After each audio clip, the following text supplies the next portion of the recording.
Hi, Alonzo. Hey, Clinton, how's it going? I'm doing great. How are you? I'm doing very well, and thank you very much for speaking with me and examiner.com Atlanta. My pleasure. So I understand that you are on a mission to make over America. What can you tell me about that? Well, I'm going on a 15-city tour over the next year with Macy's, and in every city, and Atlanta is one of them, I will be making over 15 local women, every shape and size and age and ethnicity. It's really going to be exciting.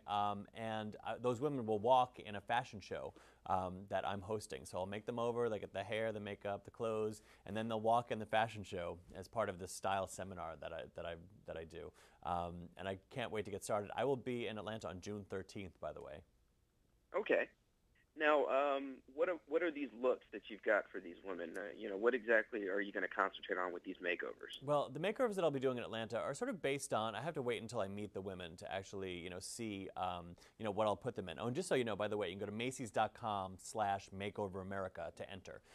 So I am looking for women of all different shapes and sizes. So, but I just to sort of, get excited about the whole Makeover America tour. I ambushed three women in Macy's Herald Square in New York City to sort of to just talk about spring trends and show women how how easy it is to sort of look very current and modern. And the first woman that I'd like to introduce you to is Andrea. And when I met Andrea at Macy's, she was wearing a suit, and it was dark, and it was a little bit drab, and it was a little bit shapeless. And I thought, wow, this woman has a potential to be gorgeous. And I wanted to show her how to participate in one of the season's biggest trends, which is color and bright floral. So here's Andrea now, and she's doing a beautiful sheath dress by Nine West, and this great like watercolor floral. It comes with a belt in this yellow color, but we're giving it a punch of color with the green clutch.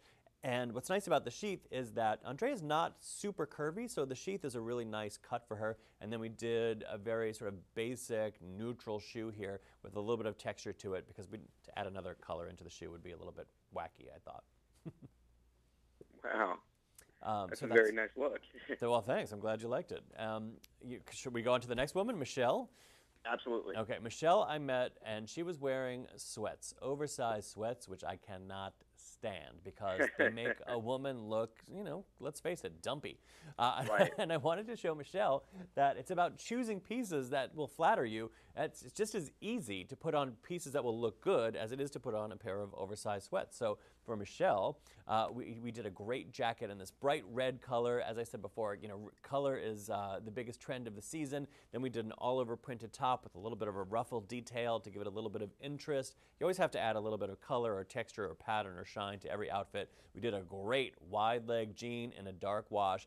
These just make her legs look super long. Anytime you can make your legs look longer, you look thinner. And instead of a sneaker, we did a great little wedge. Now a woman could do a flat or a little bit of a wedge just to, just to be comfortable, but also just look more polished. The shoe always sets the tone for an outfit.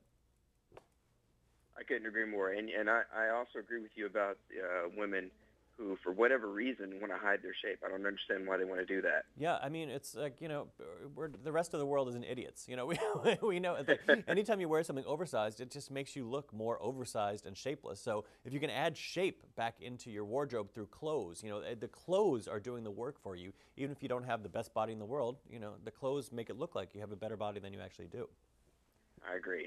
And what about the third look? The third look is the lovely Lisa, and Lisa was she's a petite, which means that she's shorter than 5'4", and her look was, she's wearing this dress that really had no shape to it at all, and it was wearing her more than she was wearing it, and I wanted to show Lisa that when you're a petite, you need to be careful of proportions. You don't want to wear anything that's too long because then it sort of makes your legs look even shorter. So what I did here is a cute little cardigan that hits at the top of the hip, and then we paired this with a great trumpet skirt. A trumpet skirt is a wonderful way to add a little bit of extra curve to the lower half of the body. Did a very basic black bag here, but then one more trademark punch of color. This happens to be a blue strappy patent sandal. So this is how you dress when you're petite. You want to be careful about proportions. You don't want to do anything that's too long or too big and baggy. Right, right. I definitely agree. Now, Clinton, in these tough economic times, what do you recommend as far as for those women who may not be fortunate enough to be chosen to be part of your makeover? Yeah. How can they make themselves over? Okay, well, the thing is, that it's a big trend right now to shop in your own closet. If you have no money to spend, then you've got no money to spend. And what's nice is that, this season, the trends are kind of similar to what they were a year ago. However, I would strongly suggest that you look at the classic pieces that you have in your wardrobe, and then and you have to remove anything that does not fit you or that does not flatter you right off the bat. But then, you don't have to spend a lot of money. All you have to do is add a couple of trendy pieces, a couple of bright pieces, like bright colors or bright florals, great accessories, and that's a great way to freshen up a wardrobe without spending a lot of money. So I would say, look for just a few key pieces and pair them with the classic pieces that you already own. Okay, Clinton. Now, I know that you've also had some experience in men's style. You were the editor of DNR, which is a publication that concentrates on men for our male audience. What do you see happening? I know with shows like Mad Men, men are returning to dressing up instead of being just overly casual. Right. Well, just so you know, DNR recently was folded into Women's Wear Daily, and I was the executive editor of that. And Okay. I haven't really focused too much on menswear over the past 5 years because I've been doing what not to wear. But I will say what is interesting with menswear is that men are dressing up a little bit more, and they're paying more attention to fit. I think that is the biggest key to having style as a man, is to make sure that your clothes fit you. So many men in America, every man thinks he's a large. I've met so many guys who are, like 5'6", with a 30-inch waist, and they buy size large because they want to show the world that they're a real man, But that just, when clothes hang off of your body, they just make you look scrawny. So you have to make sure that you're paying attention to fit. That's really important. And also in this economy, people just have to dress up a little bit more, because if you're looking to get a job, you've got to make the right first impression. Or if your company's looking to lay off people, they're going to lay off the people who don't really represent the company in the best possible light. So it is a time for dressing up at least a little bit. I couldn't agree more, Clinton. Once again, I want to thank you for your time. And in closing, what do these women need to do in order to enter the Makeover America contest? You go to Macys.com/MakeoverAmerica, and there you can tell me why you think you need a makeover and what you think it might do for your life, and you can upload photos and even video of yourself if you want. All right. Thank you so much, Clinton Kelly. I really appreciate it. Thank you. Have a great one. You too. Bye-bye. Bye.